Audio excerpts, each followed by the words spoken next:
bienvenue sur ma chaîne, j'espère que vous allez bien. Aujourd'hui on va faire ensemble une recette de coulant au chocolat ou de fondant avec un cœur moelleux qui dégouline, c'est une tuerie. C'est une recette qui est facile à faire, qui est rapide. Il suffit simplement de bien surveiller le temps de cuisson et la température. Donc je vous laisse pas l'en dire plus longtemps.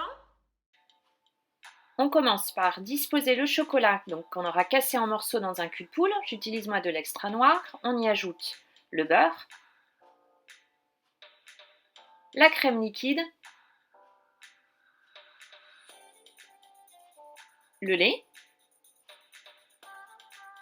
et on vient faire chauffer le tout au bain-marie. On laisse fondre tranquillement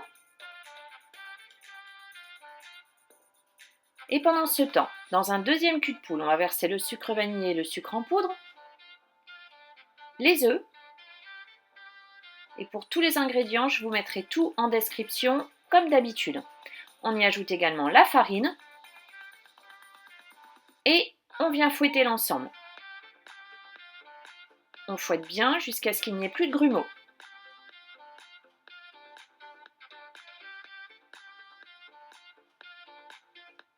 Quand c'est le cas, on reprend notre mélange au chocolat qu'on a fait fondre au bain-marie, on mélange bien.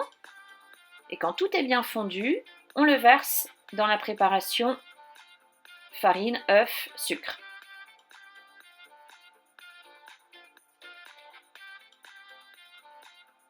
Et on va venir mélanger à nouveau. On incorpore bien l'ensemble. On prend un moule à muffins, on préchauffe le four à 250 degrés, on beurre le moule, il faut bien le beurrer et ensuite on vient y ajouter dans le fond de la farine. Ça permettra au fondant de bien se décoller. On vient ensuite y déposer notre pâte dans chaque emplacement du moule. Moi j'en ai utilisé donc 9. Après ça dépend de la taille du moule à muffins. Voilà, donc on continue, on verse l'ensemble.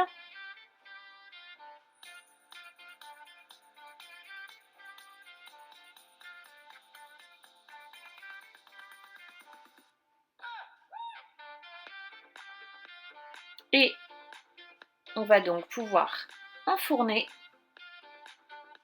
dans le four qui est bien chaud, donc à 250 degrés, pendant 5 à 7 minutes. Moi, je l'ai fait cuire 7 minutes parce que j'aime mieux quand c'est pas trop coulant. Si on les veut vraiment bien coulants, il faut laisser 5 minutes seulement. On les laisse refroidir à la sortie du four, 5 bonnes minutes.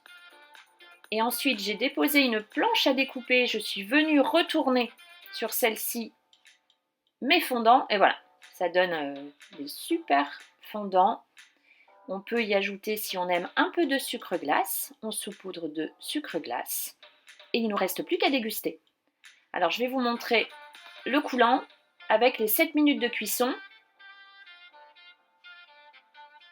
Voilà, ça donne ça. Donc, comme je le disais précédemment, si on veut encore plus coulant, moins de croûte à la limite, eh bien, on laisse cuire que 5 minutes. La recette est déjà terminée. J'espère qu'elle vous a plu. Si c'est le cas, comme d'habitude, vous likez. J'attends vos commentaires. Vous pouvez me dire ce que vous avez fait, si vous avez modifié légèrement la recette, combien de temps vous les avez fait cuire, ce que vous en avez pensé. J'y répondrai. Et puis, si vous n'êtes pas abonné, vous n'hésitez pas. Il y a toujours plein d'autres recettes qui arrivent. Et vous retrouvez également toutes mes recettes sur cormargopâtisse.com. Je vous dis à très vite avec la prochaine recette.